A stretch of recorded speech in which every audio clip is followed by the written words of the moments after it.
Hello friends, मी Vishakha. Global online मध्ये आपल्या सर्वांचं स्वागत आहे. आजच्या सेशनमध्ये आपल्याला महाराष्ट्र स्टेट परीक्षा 2026 साठी पेपर 2 इकॉनॉमिक्सचं प्रिपरेशन करायचं आहे. या प्रिपरेशनमध्ये आपल्याला मायक्रो इकॉनॉमिक्स या युनिटवरचे काही एमसीक्यू प्रॅक्टिस करायचे. So let start with today's session. सेशनला सुरुवात करण्या अगोदर एक इम्पॉर्टंट सूचना किंवा संधी आहे. त्या स्टुडंटसाठी जे स्टुडंट्स यावर्षीची एक्झाम तयार करताय 2026 ची एक्झाम, त्यांच्यासाठी पेपर 2 साठी एक फुल कोर्स आम्ही घेऊन आलो. ज्या फुल कोर्समध्ये आम्ही तुम्हाला देणार संपूर्ण अभ्यासक्रम मॉक टेस्ट, संपूर्ण अभ्यासक्रम notes, video lecture plus live lectures, PYQs, paper 1 फुल कोर्स. या फुल कोर्सची फीस आहे 10,000 रुपीज. पण यावर डिस्काउंट प्रोव्हाइड करत आहोत. आफ्टर डिस्काउंट त्याची फीस होत आहे 8,000 रुपीज. इकडे दिलेल्या व्हॉट्सअप नंबरला मेसेज करून तुम्ही त्याच्याबद्दल आणखी इन्फॉर्मेशन घेऊ शकता किंवा तुम्ही याला हवे असेल कोर्स बद्दल इन्फॉर्मेशन घेऊन नोंद करू शकता तुम्ही तुमच्या नावाची या कोर्ससाठी.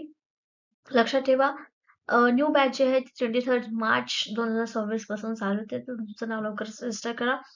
या व्यतिरिक्त प्ले स्टोअरवरून ग्लोबल ऑनलाईन नावाचं ऍप डाउनलोड करून त्यामध्ये सर्च बॉक्समध्ये जर सेमेस्टर इकॉनॉमिक्स जर सर्च केला तर देखील तुम्ही या कोर्सला जॉईन होऊ शकता. So let's start with the first question. Decision making under uncertainty मध्ये प्रोबॅबिलिटीज बद्दल काय सांगितलं असतं? तर डिसिजन मेकिंग अंडर अनसर्टनिटी म्हणजे काय?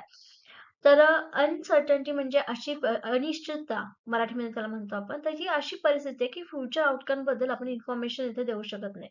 त्याची संभाव्यता आपण सांगू शकत नाही, त्याचा आउटकम आपण सांगू शकत नाही. त्याला आपण अनसर्टनिटी म्हणतो. ठीक आहे. सो याचा करेक्ट आन्सर आहे ऑप्शन बी, अननोन. सो प्रोबॅबिलिटी ही कशी असते? अननोन असते. समजा जर एक एक्झाम्पल बघायचं झालं तर तुम्ही एखादा नवीन बिझनेस सुरू करत असाल तर प्रॉफिट किंवा लॉस येईल हे माहीत असते, पण त्याची एक्झॅक्ट प्रोबॅबिलिटी सांगू शकता का की एवढीच तुम्हाला प्रॉफिट होईल, एवढंच तुम्हाला लॉस होईल? नाही सांगू शकत. त्याला सिच्युएशनची अनसर्टिनिटी म्हणतात, म्हणजेच अनिश्चितता सांगू शकतो आपण. ठीक आहे. नेक्स्ट क्वेश्चन आहे, रिस्क अवर्स व्यक्ती कोणता पर्याय निवडतात? रिस्क अवर्स म्हणजे जे रिस्क घेणं ज्यांना आवडत नाही. ठीक आहे. High risk, high return, certain income, gambling option, random option, हे याचे ऑप्शन्स आहेत. सो याचं करेक्ट आन्सर असणार आहे ऑप्शन बी. रिस्क अवर्स म्हणजे असे लोक जे पहिल्यापासूनच तयारी करून ठेवतात की मला अशी रिस्क नकोय म्हणून. रिस्कला टाळण्यासाठी जे लोक पर्याय निवडतात तो म्हणजे सर्टन इन्कम. हाय रिस्क, हाय रिटर्न जर घेणार असेल तर त्या व्यक्तीबद्दल आपण सांगू शकतो की खूप जास्त रिस्क घेतो. हाय रिस्क म्हणजेच आपण हाय रिस्क घेऊन आपल्याला रिटर्न जास्तीत जास्त मिळवण्याचा आपण प्रयत्न करतो.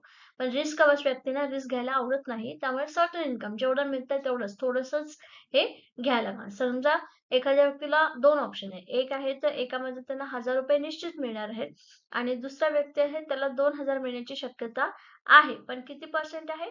ओन्ली 50% आहे. मग व्यक्ती काय करणार? सर्टन इन्कम ₹1000 घेऊन गप्प बसणार. म्हणजे सर्टन इन्कम साठी व्यक्ती तयार असतो. अशा प्रकारचा पर्याय हा रिस्क अवर्स व्यक्ती निवडत असतो. The next question, risk loving व्यक्ती कशाला प्राधान्य देतात? रिस्क लविंग म्हणजेच रिस्क घेणारे रिस्क टेकर्स व्यक्ती कशाला प्राधान्य देतात? जर रिस्क अवर्स सर्टन इन्कमला जर प्राधान्य देत असतील तर रिस्क लवर्स कशाला देतील? Low profit, high risk, safe investment.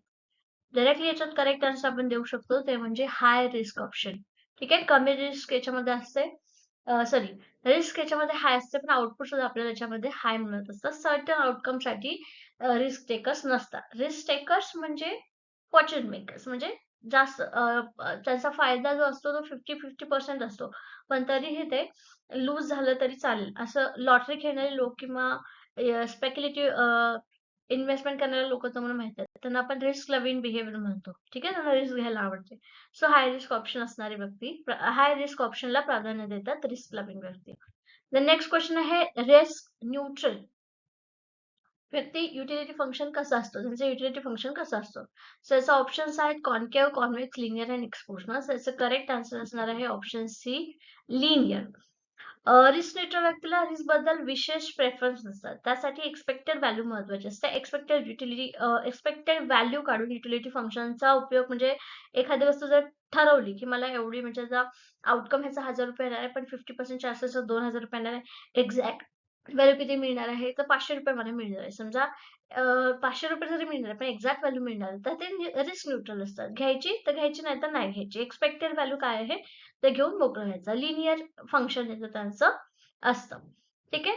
The next question, expected utility theory कोणाशी संबंधित आहे? एक्सपेक्टेड युटिलिटी थिअरी हे डायरेक्ट क्वेश्चन विचारलेलं आहे. याचा करेक्ट आन्सर आहे ऑप्शन बी, बर्नौली. सो याच्यामध्ये बोनाली यांनी एक्सपेक्टेड युटिलिटी कन्सेप्ट मांडला आहे. या थेरीनुसार व्यक्ती काय करते, एक्सपेक्टेड युटिलिटी मॅक्झिमम करण्याचा प्रयत्न करत असते आणि त्यातून जी काय आपल्याला व्हॅल्यू मिळेल ती घेत असते. ठीक आहे, रिस्क कमी होण्यासाठी एक्सपेक्टेड युटिलिटी मॅक्झिमायझेशन तिथे केलं जातं. देन नेक्स्ट क्वेश्चन आहे, गेम थेअरीचा डेव्हलपमेंट मुख्यतः कोणामुळे झाला? Adam Smith, John Nash, Marshall, Ricardo. Correct answer आहे option B, John Nash. Nash equilibrium ही कन्सेप्ट त्यांच्या नावानुसार या गेम थेअरी मधली एक इम्पॉर्टंट कन्सेप्ट पुढे आलेली आहे. सो गेम थेअरीची डेव्हलपमेंट जॉन नॅश यांच्यामुळे झालेली आहे. नॅश इक्विलिब्रियम कन्सेप्ट मधून स्ट्रॅटेजिक डिसिजन मेकिंग समजण्यासाठी ही कन्सेप्ट खूप उपयोगी झालेली आहे. Okay, the next question, game theory म्हणजे डिसिजन घेणाऱ्यांना काय म्हणतात? आपण वेगवेगळ्या कन्सेप्ट बघितला, ज्या producers, players, sales, investors. So game theory मध्ये जो व्यक्ती डिसिजन घेणार असतो त्या डिसिजन घेणाऱ्या व्यक्तीला आपण प्लेयर्स म्हणतो. ठीक आहे, त्याच्यामध्ये परत स्ट्रॅटेजी आलं, स्ट्रॅटेजी नंतर आउटकम आलं.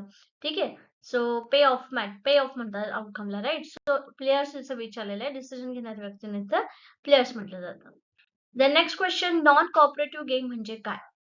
Option A, players cooperate, players act independently, joint decision, collective decision. Option A, C आणि डी मध्ये असं सांगितलं की ग्रुपनी करतात, म्हणजे कुठेतरी ते कॉपरेट करतात असं सांगितलेलं. सो याच्यामध्ये करेक्ट आन्सर असणार आहे ऑप्शन बी, प्लेयर ऍक्ट इंडिपेंडेंटली, म्हणजे त्यांचे डिसिजन्स किंवा त्यांचा जो गेम आहे ते एकटे खेळतात. ठीक आहे, नॉन कॉपरेटिव्ह गेम मध्ये प्लेयर्स एकमेकांशी कॉपरेट करत नाहीत. प्रत्येक प्लेयर स्वतःचा फायदा मॅक्झिमाइज करण्याचा प्रयत्न करतो, वेगळे वेगळे खेळतो, इंडिपेंडेंट खेळतो. ठीक आहे, so option B is correct. The next question आहे, नॅश इक्विलिब्रियम म्हणजे काय? प्रॉफिट मॅक्झिमायझेशन की best response strategy, random strategy की कॉपरेटिव्ह स्ट्रॅटेजी? आता याच्यामध्ये जर करेक्ट आन्सर बघायला गेलं तर ह्याच्यामध्ये करेक्ट आन्सर आहे option B, best response strategy. आपण नॅश इक्विलिब्रियमची कन्सेप्ट बघितली होती की वेगवेगळे आउटकम येऊ शकतात. दोन दोन ऑप्शन आहेत सगळ्यांकडे, प्राइस वाढवणं, प्राइस कमी करणं. तर भरपूर ठिकाणी म्हणजे दोन ठिकाणी तुमचे डिसिजन जे आहेत ते सेम येऊ शकतात, पण त्यामध्येही जास्त फायदा कुठल्या गोष्टीत होतो, म्हणजे तर तुमचा बेस्ट रिस्पॉन्स स्ट्रॅटेजी असतो, नॅश इक्विलिब्रियम असतो. दोघांनाही फायदा करून देऊ शकतो, पण वाढवून देऊ शकत नाही. याला आपण नॅश इक्विलिब्रियम म्हणतो. ठीक आहे ना, प्लेयर स्ट्रॅटेजी चेंज करून फायदा वाढवू शकत नाही. जेवढा आहे तेवढ्यातच समाधान मानावं लागतं आणि तेवढ्यातच दोघांना फायदा होतोय असं म्हणू शकतो. So that is a best strategy. So option B इथे करेक्ट आहे. The next question, question number 10, prisoner's dilemma हा कोणत्या प्रकारचा गेम आहे? ओके, प्रिझनर्स डिलेमा डोळ्यासमोर येतोय. 4 ऑप्शन आहेत आपल्याकडे इथे. 2 चोर आहेत. इकडे दोघांकडे कन्फेस करण्याचा ऑप्शन आहे. इकडे एक जण कन्फेस करतोय, दुसरा रिफ्यूज करतोय. इकडे दोघंही जण काय करतायत, एक जण रिफ्यूज करतोय, एक जण कन्फेस करतोय आणि इकडे दोघंही सायलेंट राहतात. असे 4 ऑप्शन आहेत. या 4 ऑप्शन पैकी बेस्ट ऑप्शन मध्ये कमीत कमी शिक्षा कुठल्या गेम मध्ये होते, तो डिसिजन दोघंही घेतात किंवा इंडिपेंडेंट डिसिजन घेऊ शकतात. पण त्यांचा डिसिजन हा इंडिपेंडेंटली घेतल्यामुळे आउटकम काय असेल हे ते सांगू शकत नाही. सो याला काय गेम म्हणतात? Non cooperative game. एकमेकांनाही माहित नाही, दोघंही वेगवेगळ्या जेलमध्ये आहेत प्रिझनर्स डिलेमामध्ये. 2 प्लेयर्स असतात, दोघे इंडिपेंडेंट डिसिजन घेतात, त्यामुळे कॉपरेशन कुठल्याही पद्धतीचं नाहीये आणि त्याच्यातून जे आउटकम येणार आहे ते दोघांनाही कसं रिॲक्ट करेल हे त्यांच्या डिसिजन वरती बेस्ट असतं. तर याला आपण प्रिझनर्स डिलेमा म्हणतो. The next question, mix strategy म्हणजे काय? Single strategy, probability distribution of strategies, fix strategies, cooperative strategy. आता नावावरूनच लक्षात येईल मिक्स्ड. मिक्स्ड म्हणजे याच्यामध्ये एक स्ट्रॅटेजी तर असणार आहे. ठीक आहे, सो पहिलं ऑप्शन याच्यामध्ये डायरेक्टली कट होतं. त्याच्यानंतर मग दुसरं ऑप्शन आहे तुम्हाला, ते म्हणजे probability distribution of strategies and fix strategy. सिंगलच आहे ना. कॉपरेटिव्ह स्ट्रॅटेजी म्हटलं दोघांची येईल, पण मिक्स स्ट्रॅटेजी त्याला म्हणणार नाही. कॉपरेटिव्ह स्ट्रॅटेजी म्हटल्यानंतर मग दोघंही सेम दिशेने विचार करतील. सो मिक्स स्ट्रॅटेजीसाठी कॉपरेटिव्ह ऑप्शन सुद्धा ते करेक्ट नाहीये. मग करेक्ट आन्सर काय आहे? Option B, probability distribution of strategies. वेगवेगळ्या स्ट्रॅटेजीजचे आउटकम काय असेल, संभवता काय असेल याचा अभ्यास करणं म्हणजे mix strategy. Okay, the next question, question number 12, dominant strategy म्हणजे काय? Always best strategy, worst strategy, random strategy, cooperative strategy. So याच्यामध्ये करेक्ट आन्सर जे आहे ते ऑप्शन ए आहे, always best strategy. Dominant strategy म्हणजे इतर सगळ्या स्ट्रॅटेजीच्या वरती ती डॉमिनंट होते. सगळ्यात बेस्ट स्ट्रॅटेजी असते, सगळ्यात बेस्ट स्ट्रॅटेजी जो प्लेयर्सला मॅक्सिमम आउटकम देण्यासाठी मदत करते. So that is option A is the correct. Okay, the next question, question number 13, market structure म्हणजे काय? ऑप्शन ए, firm behavior pattern, market organization, consumer preference, government policy. So याच्यामध्ये correct answer आहे market structure, संरचना असं विचारलंय. ठीक आहे. So market स्ट्रक्चरमध्ये फर्मची संख्या, प्रोडक्ट टाईप, एंट्री बॅरियर्स आणि कॉम्पिटिशन लेवल हे सगळंच आपल्याला बघायला मिळतं. मी या ऑप्शन्सपैकी कोणतं करेक्ट कन्सेप्ट आहे जी मार्केट स्ट्रक्चर आपल्याला सांगते.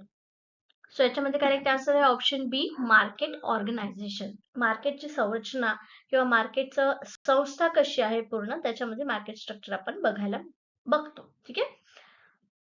The next question number 14. Perfect competition मध्ये फर्मची संख्या कशी असते? परफेक्ट कॉम्पिटिशनचे वैशिष्ट्य आठवत आहेत का? ज्या ठिकाणी भरपूर सेलर्स, भरपूर बायर्स असतात, वस्तू ज्या असतात त्या एकजिन्सी असतात, होमोजिनस असतात, प्राइस त्याच्यामध्ये टेकर्स असतात, ते प्राइस वरती कुठल्याही पद्धतीने दबाव टाकू शकत नाही. मग याच्यातलं ऑप्शन जे करेक्ट असणार आहे ते असणार आहे ऑप्शन सी, मेनी. फर्मची संख्या कशी असते त्याच्यामध्ये? भरपूर सेलर्स, भरपूर buyers, product homogeneous. So perfect कॉम्पिटिशनचं हे एक वैशिष्ट्य असं आपण म्हणू शकतो आणि त्यामुळे याचा ऑप्शन करेक्ट असणार आहे सी. लक्षात राहायला पाहिजे. द नेक्स्ट क्वेश्चन आहे परफेक्ट कॉम्पिटिशन मध्ये फर्म प्राइस कशी ठरवते? प्राइस मेकर्स असतात, प्राइस टेकर असतात, मोनोपॉली, रॅन्डम प्राइसिंग. त्याच्यामध्ये आपण एक एक्झाम्पल बघितलं होतं की जे बाजारामध्ये कांदे बटाटे बसतात, ठीक आहे, ते वस्तू होमोजिनस असतात. आठवड्याच्या बाजारामध्ये कांदे आपल्याला 2-2 माणसांच्या पाठीमागे दिसतात, कधी कधी शेजारी बसलेले पण दिसतात. पण मग शेजारी बसलेले असले तरी त्यांची वेगवेगळी प्राइस ते लावू शकतात का? नाही. जे मार्केट यार्डातून किंवा जे ठरलेली किंमत आहे त्याच किमतीला ते वस्तू घेऊ शकतात. म्हणजेच ते काय आहेत? प्राइस टेकर्स आहेत. म्हणून ऑप्शन बी इथे करेक्ट आहे. जे काही परफेक्ट कॉम्पिटिशन आहे, जिथं भरपूर सेलर्स आणि भरपूर बायर्स असू शकतात, तिथं वस्तूंची प्राइस ही सेमच असली पाहिजे. म्हणून यांना परफेक्ट कॉम्पिटिशन मध्ये फर्मला प्राइस टेकर्स असं म्हणतो. ठीक आहे. Then next question number 16. मोनोपॉलीमध्ये फर्म्स किती असतात? आता बघितलं आपण कॉम्पिटिटिव्ह परफेक्ट कॉम्पिटिशन मध्ये भरपूर सेलर्स असतात, पण मोनोचा अर्थच आहे सिंगल. ठीक आहे. सो याच्यामध्ये किती फर्म्स असतात? Option A many, few, 1, 2. So perfect competition मध्ये मेनी सेलर्स आणि मोनो मध्ये सिंगल सेलर्स. वर्चस्व गाजवणारा मोनोपॉली, मक्तेदारी. ठीक आहे. सो करेक्ट आन्सर असणार आहे ऑप्शन सी, मोनोपॉली मध्ये फर्म ह्या 1 असते, एकच असते, सिंगल असते, जी काय करते मक्तेदारी बाजारामध्ये दाखवू शकते. सो ऑप्शन 17 नंबरचा क्वेश्चन आहे या ठिकाणी, मोनोपॉलीमध्ये एंट्री कशी असते? परफेक्ट कॉम्पिटिशन मध्ये आपण बघितलं की भरपूर सारे सेलर्स असतात, भरपूर सारे विक्रेते खरेदीदार असतात आणि त्यामुळे इथे एंट्रीला काय मर्यादा नाहीयेत. पण मोनोपॉलीमध्ये सिंगल व्यक्ती असतो ज्याला परमिशन असते किंवा त्याच्यामध्ये भरपूर सारे परमिशन्स जर मिळाला तर तिथे गडबड होण्याची शक्यता असते. त्यामुळे मोनोपॉलीमध्ये सिंगल सेलर असल्यामुळे एंट्रीला बॅरियर्स असतात. सो याच्यामध्ये करेक्ट आन्सर काय होऊ शकतं? मोनोपॉली मार्केटमध्ये सिंगल सेलर असतो, जसं की इलेक्ट्रिसिटी सप्लाय मोनोपॉली आहे. ठीक आहे. मग याचा क्वेश्चनचा आन्सर येणार आहे ऑप्शन बी, रिस्ट्रिक्टेड एंट्री याच्यामध्ये येणार आहे मोनोपॉलीमध्ये. ओके. फ्री एंट्री नाही, नो बॅरियर्स. बॅरियर्स असतात मोनोपॉलीमध्ये, त्यामुळे ऑप्शन सी पण करेक्ट नाहीये. आणि परफेक्ट मोबॅलिटी तर मोनोपॉलीमध्ये हे पॉसिबल नाहीये. सो ऑप्शन बी इथे परफेक्टली करेक्ट आहे. The next question number 18. ओलिगोपॉलीमध्ये फर्मची संख्या कशी असते? आता आपण जे काय बघितलं, परफेक्ट कॉम्पिटिशन मध्ये भरपूर सेलर्स असतात, त्याच्यानंतर मोनोपॉलीमध्ये सिंगल सेलर असतो, तर ओलिगोपॉली मध्ये किती सेलर्स असणार आहेत? ह्याच्यामध्ये काउंट नाही करतात, पण फ्यू सेलर्स असतात. जसं आपण टेलिकॉम कंपनीचं आयडिया बघितलं, जे टेलिकॉम कंपनीचं एक्झाम्पल घेतलं होतं, कोल्ड ड्रिंक्स कंपन्यांचं आपण घेतलं होतं, कार्बोनेटेड वॉटर बनवणाऱ्या कंपन्यांचं एक्झाम्पल बनवलं होतं, दॅट इज ओलिगोपॉली. एकत्र येऊन त्यांचे निर्णय डिसिजन्स हे ठरवत असतात. ठीक आहे. सो याच्यामध्ये करेक्ट आन्सर काय असणार आहे? 1, 2, फ्यू, मेनी. करेक्ट आन्सर आहे ऑप्शन सी, ओलिगोपॉली. फ्यू कंपन्या ह्याच्यामध्ये असतात ओलिगोपॉलीमध्ये. ठीक आहे. अल्पाधिकाऱ्याला म्हणतो आपण. मोनोपॉली म्हणजे सिंगल, अल्पाधिकार म्हणजे थोड्यांना अधिकार, few. Then next question number 19. ओलिगोपॉलमध्ये फर्म कशावरती लक्ष केंद्रित करतात? Option A government, competitors action, consumer, suppliers. Example तुम्हाला दिलं होतं मी, VI आणि जिओ ह्या 2 कंपन्या आहेत. तर ह्या दोघांनी काय केलेलं आहे, जे पॅक्स, डेटा पॅक्स असतील, कॉलिंग पॅक्स असतील, तुम्ही बघा 28 दिवसांसाठी ₹300 आणि त्याच्यापेक्षा जास्त असेल तर ₹400. मग असे पॅकेज जे आहेत ते त्यांच्या दोघांच्या कंपनीचे ऑलमोस्ट सेम आहेत. का? कारण ह्या ओलिगोपॉलीमध्ये येतात. एकत्र येऊन काम करतात, एकत्र येऊन ठरवतात. म्हणजे त्याच्यामध्ये काय आहे, हे एकमेकांच्या ॲक्शनवरती काम करतात. कॉम्पिटिटरच्या ॲक्शन आहेत, त्याच्यावरती लक्ष केंद्रित करतात आणि दोघं मिळून आपलं मार्केट जे आहे ते काबीज करण्याचा प्रयत्न करतात. द नेक्स्ट क्वेश्चन, मोनोपॉलिस्टिक कॉम्पिटिशनचं प्रमुख वैशिष्ट्य काय आहे? मोनोपॉलिस्टिक, मोनोपॉली म्हणजे सिंगल सेलर, मोनोपॉलिस्टिक म्हणजे मक्तेदारी युक्त. मक्तेदारी नाही, पूर्ण स्पर्धाही नाही. दोघांचीही थोडी थोडी वैशिष्ट्ये याच्यामध्ये घेतलेली असतात. सो याच्यामध्ये फक्त एक स्पेसिफिक असं वैशिष्ट्य आहे जे मोनोपॉली आणि परफेक्ट कॉम्पिटिशन पासून वेगळे आहे. ते कोणतं? Option A homogeneous product, product differentiation, single seller, no competition. मोनोपॉलीमध्ये नो कॉम्पिटिशन, मोनोपॉलिस्टिक मध्ये कॉम्पिटिशन आहे म्हणून डी ऑप्शन नाहीये. प्रोडक्ट होमोजेनस असू शकत नाही कारण मोनोपॉली म्हटले आपण याच्यामध्ये, मोनोपॉलिस्टिक मोनो आलाय म्हटल्यानंतर होमोजेनस प्रोडक्ट नसणार आहे. सिंगल सेलर असेल का मोनोपॉलिस्टिक मध्ये? नाही, मोनोपॉली मध्ये आहे, मोनोपॉलिस्टिक मध्ये नाही. एकच आन्सर राहिला ते म्हणजे प्रोडक्ट डिफरन्सिएशन. जसं आपण बघितलं की सोप्सचं एक्झाम्पल घेतलं होतं, बाथिंग सोप, डव आहे, हमाम आहे, मेडिमिक्स आहे, हे सगळे साबण बाजारामध्ये विकले जातात. का? कारण त्यांचं प्रॉडक्ट डिफरन्सिएशन, प्रत्येक जण आपलं प्रॉडक्ट वेगळं कसं आहे किंवा काय आहे हे ऍडव्हर्टायझिंग थ्रू दाखवत असतं आणि हेच मोनोपॉलिस्टिक कॉम्पिटिशनचं प्रमुख वैशिष्ट्य आहे. लक्षात राहील, ऑप्शन बी ते correct. The next question, perfect competition मध्ये लॉंग रन प्रॉफिट कसा असतो? Option A positive, negative, normal, zero normal profit, infinite. So याचं करेक्ट आन्सर असणार आहे option C, zero normal profit. कारण लॉंग रन मध्ये परफेक्ट कॉम्पिटिशन मध्ये सगळ्या वस्तू नॉर्मल चालत असतात. ठीक आहे, सो नॉर्मल लोकांना प्रॉफिट जो आहे तो मिळेल याच हिशोबाने त्यांच्या किमती सुद्धा तिथे लावलेल्या असतात. सो ऑप्शन सी इथे करेक्ट आहे. देन नंतर क्वेश्चन नंबर 22, मोनोपॉली प्राइस कशी ठरवते? सिंगल सेलर आहे तर इथे कशा पद्धतीने प्राइस ठरवेल? Low equal to MC, higher than competitive price, random. Low price ठेवली तर मोनोपॉलीला परवडणार नाही कारण वस्तूंचा सप्लाय कमी होईल आणि लोक जास्त येतात, त्यामुळे लो प्राइस इथे येणार नाही. इक्वल टू एमसी म्हणजे मार्जिनल कॉस्ट, म्हणजे त्या वस्तू तयार करण्यासाठी जेवढा काही खर्च आलाय तेवढीच जर प्राइस मोनोपॉलीमध्ये घेतली तर ती जी वस्तू बनवणारी व्यक्ती त्याला काही फायदा होईल का? नाही. ठीक आहे, रॅन्डम प्राइस ठेवून कुठलं मार्केट चालणार नाही, त्यामुळे हे पण ऑप्शन नाहीये. मग करेक्ट आन्सर आहे ऑप्शन सी. जी काही कॉम्पिटिटिव्ह प्राइस मार्केटमध्ये चालले त्याच्यापेक्षा हायर प्राइस मोनोपॉलीमध्ये असते, तेव्हाच त्या वस्तूची किंमत किंवा त्या वस्तूचं वेगळेपण हे टिकून राहतं. ठीक आहे, सो ऑप्शन सी इथे करेक्ट आहे. देन नेक्स्ट क्वेश्चन, कार्टेल कोणत्या मार्केट स्ट्रक्चर मध्ये आढळतं? कार्टेल म्हणजे संगनमत किंवा संघटन. मोनोपॉली, परफेक्ट कॉम्पिटिशन, ओलिगोपॉली, मोनोप्सी हे काय आहेत? मार्केट स्ट्रक्चरचे पार्ट आहेत. पण कुठल्या कॉम्पिटिशन मध्ये हे सगळे एकत्र येऊन डिसिजन घेतात? आय एम शुअर याचा आन्सर तुम्हाला परफेक्ट माहिती आहे सगळ्यांना. करेक्ट आन्सर तुम्हाला माहिती आहे याचं. काय असणार आहे? Yes, correct. C option is the correct answer, oligopoly. Okay. The next question, game theory ओलिगोपॉलीमध्ये का वापरली जाते? फ्यू कॉम्पिटिटर्स असतात, फ्यू कंपनी असतात जे काम करतात, पण गेम थेअरी इथे का वापरली जाते?